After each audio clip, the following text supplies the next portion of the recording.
Good day. I'm not sure, morning, afternoon, whatever it is. It's an honor to be here with each and every one of you. Reverend Warnock, thank you for enabling us all to be here in the Ebenezer Baptist Church to honor and celebrate the life of John Lewis with 3 presidents of the United States. Isn't that exciting? President Clinton, President Bush, and soon President Obama here with us. On behalf of my colleagues as Speaker of the House, I'm pleased to bring greetings to each and every one of you. I'm sad to bring condolences to the family, to John, Miles, to the entire Lewis family. Thank you for sharing John Lewis with us. I'm pleased to be here with so many members, 50. We would have had more, except coronavirus prevented the church from allowing us to bring more. But I hope they will all stand, members of the House of Representatives, Senators Harris and Booker, who are with us as well. Senators Harris and Booker.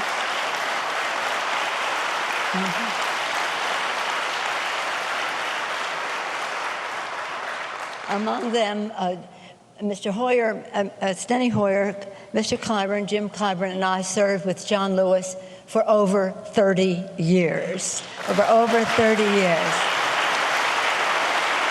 And in our group, we have senior members and we have members of our freshman class. John convinced each one of us that we were his best friend in Congress. And we come with a flag flown over the Capitol the night that John passed. When this flag flew there, it said goodbye. It waved goodbye to John, our friend, our mentor, our colleague, this beautiful man that we all had the privilege of serving with in the Congress of the United States. So again, we all bring our condolences to the family and to Michael Collins and John's staff, who meant so very much to him. Thank you for your service to John Lewis.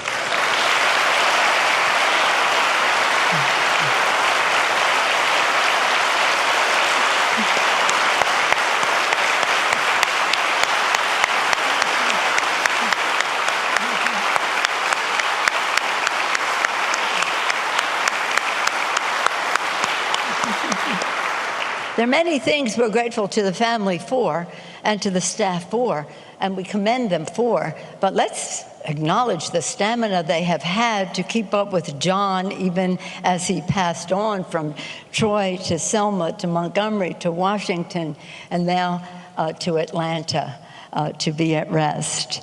When John Lewis served with us, he wanted us to see the civil rights movement and the rest through his eyes.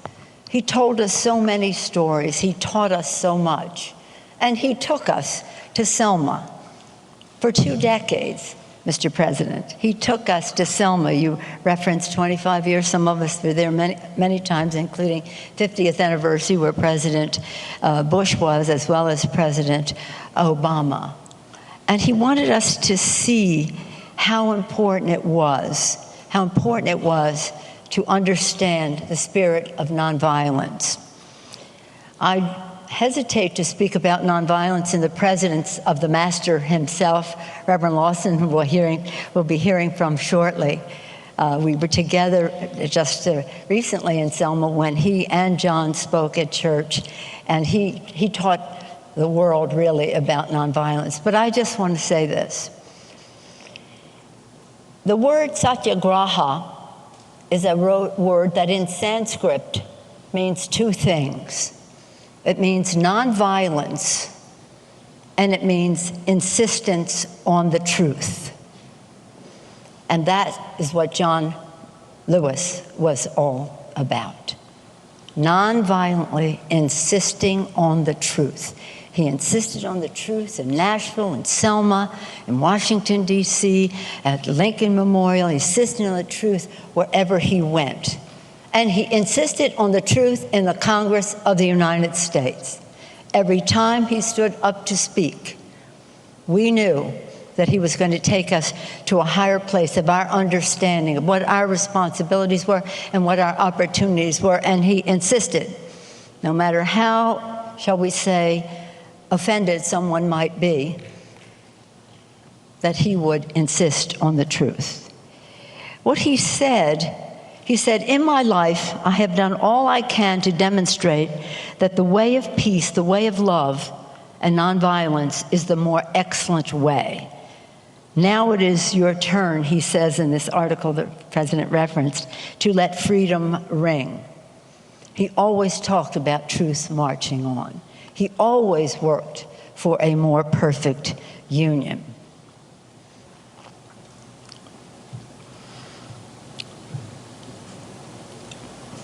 Over the 4th of July weekend, I had the privilege of visiting with John, and I brought him this flag pin that I wear, one just like it. Why I did so on that 4th of July weekend was because it is engraved with something that says, "One country, one destiny." Now, wasn't that what John Lewis was all about? One country, one destiny. I mention it because this was embroidered into the lining of Abraham Lincoln's coat that he had on the night he left us. I think he had the coat on all the time, but also that night. And John Lewis and Abraham Lincoln had so much in common. We got to know him first and foremost in front of the Lincoln Memorial when he made that beautiful, beautiful speech. John, land state, under the rotunda, in the rotunda of the Capitol, under the dome of the Capitol, on a catafalque, a platform that was made in 1865 to hold the casket of Abraham Lincoln. Abraham Lincoln, John Lewis. John Lewis. So they had lots of connections. And by the way, just incidentally, they were both wonderful and spiritual and saintly, but they were both very good politicians. Think of John Lewis that way. You who know him know that. He always was about a more perfect union. And he was always about young people. That's why, Mr. President, that article you referenced in the New York Times today, his message that would be delivered at this time as he left us, was about young people. He says to them, "Together you can redeem the world." Together, always perfect union, together, one nation, one destiny. And he says in the article, "Answer the highest calling of your heart and stand up for what you truly believe in." Wasn't that just like John? We were very proud to have his voice in the rotunda, speaking about all that he cared about and believed in such a beautiful way, starting in Troy. I started my remarks by talking about the flag that waved over the Capitol to say goodbye to John as he began his passage. But what I want you to know, in addition to how revered he is in the Congress, so revered that, he was a bit mischievous. When he would say, "Let's make some good trouble," he always had sort of a twinkle in his eye and a kind of a spark about it all. And my colleagues can tell you that when he cooked up having the sit-in to get the Republican leadership to put the gun violence prevention bill on the floor, when he did that and all the members followed him, the floor was covered with people, and thought for a moment that perhaps the police might, because it was disruptive, good trouble.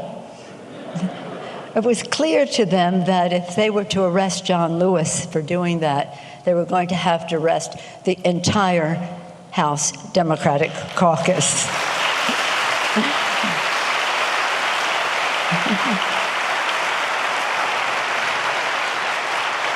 So when he spoke, people listened. When he led, people followed. We loved him very much. As his official family, we mourn him greatly. He shared so much with that his love for his district, his family.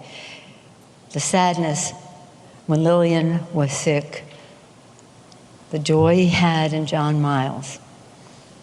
But as I said, we waved goodbye to this person, our leader, our friend, this, shall we say, humorous. He loved to dance. He loved to make us laugh, sometimes while he was dancing. He said, my granddaughter Bella said to him, did you ever sing in the civil rights movement? He said, they asked me to sing solo one time. Solo so that nobody could hear me. But anyway, getting back to that flag-waving goodbye to this person we just loved officially, personally, in every way, politically too. The last night he was at the Capitol, it wasn't raining. Thousands of people were showing up to pay their respects. A little bit after 8 o'clock, there was a double rainbow. A double rainbow. But it hadn't rained. It was a double rainbow over the casket.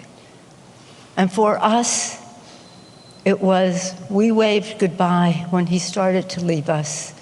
He was telling us, I'm home in heaven.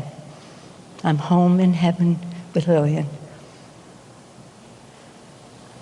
We always knew he worked on the side of the angels, and now he is with them.